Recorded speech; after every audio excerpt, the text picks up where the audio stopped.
Russia और Ukraine का युद्ध 2014 यानी 2014 से चलते हुए आ रहा है और ये लोग अभी भी लड़ाई कर रहे हैं। कल के दिन पे यानी 3 सितंबर को भी रशिया की तरफ से यूक्रेन की कीव यानी यूक्रेन की कैपिटल पर इन लोगों ने ताबड़तोड़ रशिया की तरफ से अटैक किया गया है। तो क्या ये युद्ध ऐसे ही चलते रहेगा और क्या ये लोग समझौता करेंगे? नहीं, क्योंकि कल के दिन पे चाइनीज विक्ट्री परेड के बाद व्लादिमीर पुतिन रशिया के प्रेसिडेंट, उनको भी वहां पे ऐसे गेस्ट वहां पे बुलाया गया था। तो उसके बाद उन्होंने प्रेस मीट पे बताया, मीडिया को बताया कि 2 ही ऑप्शन है युद्ध रोकने का।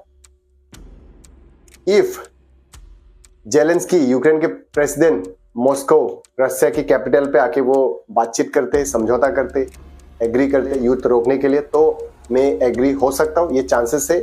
या नहीं तो मैं मिलिट्री वार फोर्सेस को लगा के मैं युद्ध को अंत करूंगा, ऐसा उन्होंने कहा। सुना दो। How the situation develops, how it unfolds. Well, if not, then we will have to accomplish our goals via military means. देखिए, इन दोनों मुल्क के बीच में युद्ध आज से नहीं 2014 से चलते हुए आ रहा है और अभी तक लाखों लोग मर चुके हैं, घायल हो चुके हैं। तो कितने लोग अभी तक मर चुके हैं आप लोगों को थोड़ा आंकड़ा बताना चाहूंगा, थोड़ा डेटा बताता हूँ। पहले मैं आप लोगों को रशिया की तरफ बताता हूँ, उसके बाद यूक्रेन के साइड पे कितने मिलिट्री लोगों का डेथ हुआ है, कितने सिविलियंस लोगों का डेथ हुआ है, वो सारा बता रहा हूँ। कि देखिए, रशिया की तरफ अभी तक 7,95,000 मिलिट्रीज का डेथ हो चुका है। 55,000 अभी भी मिसिंग है, उन लोगों का लाश ही नहीं मिला, डेथ बॉडी नहीं मिला, कहाँ पे चले गए क्या किसी को पता नहीं। 7,90,000, इट्स नॉट ए जोक। इतने लोगों का मौत होना ये मामूली बात नहीं है। सुन के इतना आंकड़ा सुन के दिमाग खराब होता है, सुन के अजीब लगता है, राइट। और सिविलियंस लोगों का भी मौत हुआ है, लेकिन सिविलियंस लोगों का मौत थोड़ा कम हुआ है। सिविलियंस का डेथ अगर अभी तक देखा जाए तो 653 रशियन सिविलियंस लोगों का मौत हुआ है सो फार अभी तक। और on the other hand Ukraine का अगर देखा जाए तो यूक्रेन की तरफ 4 लाख मिलिट्रीज लोगों का मौत हो चुका है इस युद्ध पर और 35,000 आर स्टिल मिसिंग और कई सारे इंजर्ड भी हो चुके, हजारों लोगों का इंजरी हुआ है। फिर अगर हाँ सिविलियंस का डेथ अगर देखा जाए यूक्रेन की तरफ तो सिविलियंस का डेथ 13,883 आम नागरिक सिविलियंस लोगों का डेथ हो चुका है। तो बहुत सारे सिविलियंस लोग मर चुके हैं इन कंपैरिजन टू रशिया की तरफ थोड़ा कम मरे हैं, लेकिन यूक्रेन की तरफ ज्यादा मरे हैं। और ये युद्ध कब तक रुकेगा ये पता नहीं। और देखिए, प्रयास तो किया जा रहा है, अमेरिका का प्रेसिडेंट डोनाल्ड ट्रंप भी प्रयास कर रहे हैं, लेकिन व्लादिमीर पुतिन ऐसे इंसान है, बहुत जिद्दी इंसान है, वो किसी से डरते भी नहीं और किसी के बात वो सुनते भी नहीं है। तो उन्होंने कहा कि मैं किसी से नहीं डरता। अमेरिका की तरफ से बहुत कोशिश किया गया इस युद्ध को रोकने के लिए, लेकिन यह युद्ध तभी रुकेगा जब जेलेंस्की यूक्रेन के प्रेसिडेंट खुद जब आके मुझसे बातचीत करेंगे, या नहीं तो मैं किसी का बात नहीं सुनूंगा, मिलिट्री फोर्स लगा के ऐसे मैं खत्म करूंगा इस युद्ध को। उन्होंने ये बात कही थी। और रशिया के प्रेसिडेंट व्लादिमीर पुतिन ने कहा कल के दिन पे कि देखिए, यूक्रेन बहुत वीक हो चुका है, उन लोगों का मिलिट्री ऑपरेशन करने के लिए, युद्ध करने के लिए, रशिया के अगेंस्ट फाइट करने के लिए उन लोगों के पास हथियार वगैरह नहीं बचा, ऐसा उन्होंने कहा। सुनाता हूँ। Shows that the Ukrainian armed forces do not have these capabilities. They are not capable of large-scale offensive operations. They are only trying to defend the front line that they have. And the example that I cited is not the only time it happened. It is happening along the entire front line.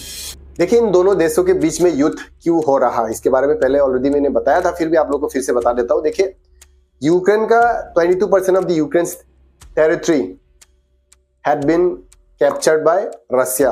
Russia ने उन लोगों का जमीन छीन लिया था border areas पे, जैसे कि क्रीमिया, लुहांस्क बोलिए, डॉनबस बोलिए, एक्सेट्रा। ऐसे कई सारे जगह है जिस जगह को रशिया ने कैप्चर कर रखा है। तो जिसके कारण रशिया के प्रेसिडेंट जेलेंस्की भी नहीं मानते भाई। वो कहते हैं कि हम लोगों का जमीन चाहिए, हम लोग सरेंडर नहीं करेंगे।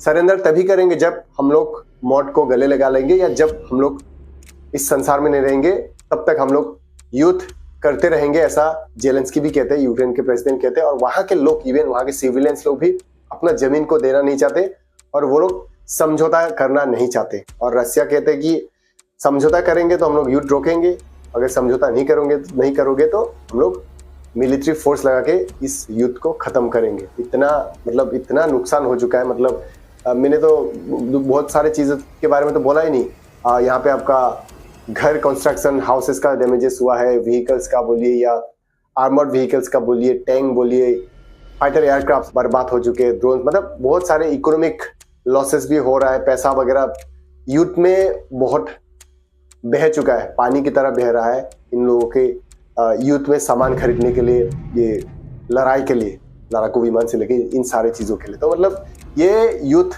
पता नहीं कब तक चलेगा, और कोशिश किया जा रहा है रोकने के लिए, लेकिन रोकने का नाम इधर से भी नहीं ले रहे, उधर से भी नहीं ले रहे। तो ये बहुत प्रॉब्लम हो रहा है वहाँ पे। मतलब बहुत प्रॉब्लम है, कभी भी हमला हो सकता है, कभी भी मिसाइल आ सकता है, कभी भी कुछ भी आ सकता है। ऐसा सिचुएशन है वहाँ पे, यूक्रेन पे और रसिया पे। और कल के दिन पे रसिया के प्रेसिडेंट व्लादिमीर पुतिन को रिपोर्टर्स, जर्नलिस्ट पूछते हैं कि इंडिया और चाइना के ऊपर यूएस के तरफ से भारी टैरिफ, मतलब टैक्स लगाया हुआ है। इंडिया को 50% टैक्स टैरिफ और चाइना को 30% टैरिफ।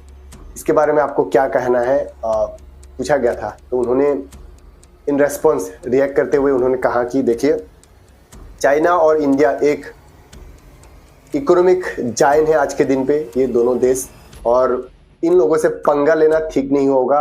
और ग्लोबल पॉलिटिक्स को कंट्रोल करना या डोमिनेट करना, अमेरिका सबसे पावरफुल है, ये दिखाना सही नहीं है। अगर ऐसा सोचती है अमेरिका तो ये एक बड़ा मिस्टेक है, और भारी नुकसान, प्रॉब्लम हो सकता है अमेरिका को भी।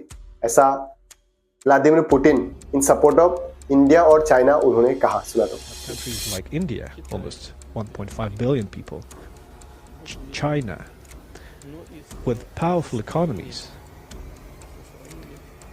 but they also have their own domestic political mechanisms and laws.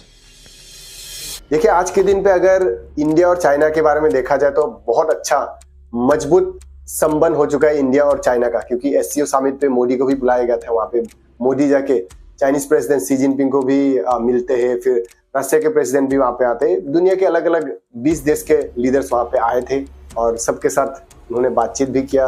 Even Myanmar से भी गए हुए थे, तो ऐसे कई सारे गल्फ कंट्री से भी आए हुए थे। तो अभी इंडिया एक बड़ा इकोनॉमिक जायंट देश बन, बहुत ही जल्द थर्ड लार्जेस्ट इकोनॉमी इंडिया का होने वाला है। और इंटरेस्टिंगली कल के दिन पे जर्मन के फॉरेन मिनिस्टर जोहान आए हुए थे न्यू दिल्ली पे, और वहाँ पे एस जयशंकर, हमारे एक्सटर्नल अफेयर्स मिनिस्टर ने, उन्होंने बताया उनको कि अमेरिका हम लोगों को 50% टैरिफ लगा रही है, सारे चीज़ों के बारे में बताया। और अभी जर्मनी और इंडिया का भी एक ट्रेड डील हो चुका है और रिलेशन मजबूत हो रहा है। तो देखिए, आज के दिन पे मोदी के वजह से, honourable prime minister of India Modi की वजह से ग्लोबल पे इंडिया का अलग पहचान हो चुका है, और इंडिया का ग्रोथ, डेवलपमेंट ये नेक्स्ट लेवल पहुंच चुका है। ये सबको पता चल चुका है, और क्या होने वाला है, कितना तक जाने वाला है इंडिया, वो भी पता चल चुका है लोगों को। और हम लोगों का रिश्ता हर देश के लीडर्स लोगों के साथ अच्छा है। मोदी ने हर देशों के साथ अच्छा रिलेशन बना के रखा है। पहले देखिए,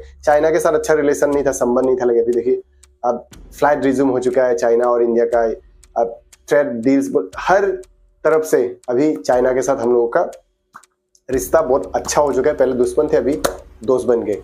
जब दोस्त बन जाएंगे, एक हो गए। देखिए, चाइना बहुत पावरफुल देश है, इकोनॉमिक जायंट है वो भी, इंडिया भी एक इकोनॉमिक जायंट है। तो जब एक में हो जाते तो बहुत पावरफुल हो जाते हैं। देखिए, अभी देखा जाए तो इंडिया चाइना के साथ भी अच्छा रिलेशन हमारा, फिर रसिया के साथ है, और अभी फिर जर्मनी, ऐसे मतलब दुनिया के जितने भी सारे बड़े बड़े पावरफुल कंट्रीज है, उन सारे देशों के साथ इंडिया का मजबूत रिश्ता है। और ऐसा लग रहा है कि जियोपॉलिटिक्स पे, इंटरनेशनल पॉलिटिक्स पे ऐसा हो रहा है कि अभी धीरे धीरे करके यूरोपियन देशों से ज़्यादा पावरफुल साउथ ईस्ट एशियन के जितने भी सारे देश है वो हो रहे हैं। कि देखिए, चाइना अभी इकोनॉमिक जाइंट पे अगर देखा जाए चाइना, रसिया है, नॉर्थ कोरिया है, फिर आपका जापान, यस, तो ये सारे देश अभी एक हो चुके हैं। तो ये एक हो गए मतलब दुनिया के कोई भी ऐसे देश नहीं है जो इन देशों को हरा पाएगा, क्योंकि बहुत पावरफुल है, न्यूक्लियर वेपन से लेके बहुत कुछ है। तो जियोपॉलिटिक्स कुछ इस तरीके से मतलब चल रहा है, ऐसा कुछ हो रहा है। और धीरे धीरे करके साउथ ईस्ट एशियन जो कंट्रीज है वो दुनिया का सबसे बड़ा पावरफुल कंट्रीज बन रहे हैं, इकोनॉमिक जायंट बन रहे हैं। और वर्ल्ड पॉलिटिक्स को हमारे इस तरफ से इंडिया बोलिए, चाइना बोलिए, हम लोग डोमिनेट करने वाले, ऑलरेडी हम लोग डोमिनेट कर भी चुके हैं और ये बहुत ही और ज़्यादा होने वाला है आने वाले दिन पे। तो ये था थोड़ा इंटरनेशनल पॉलिटिक्स के बारे में बता दिया, होप आप लोग को समझ में आ चुका होगा। और हाँ, अगर आप लोग चैनल पे नए हो तो चैनल को सब्सक्राइब कीजिए। फेसबुक पेज पे देख रहे हो तो फेसबुक पेज को भी फॉलो कर लीजिए, क्योंकि मैं ऐसे ही educational information, trending topic related videos बनाते रहता हूँ और मैं बहुत ही इंटरेस्टिंग टॉपिक लेके फिर से आने वाला हूँ। So till then take care, bye.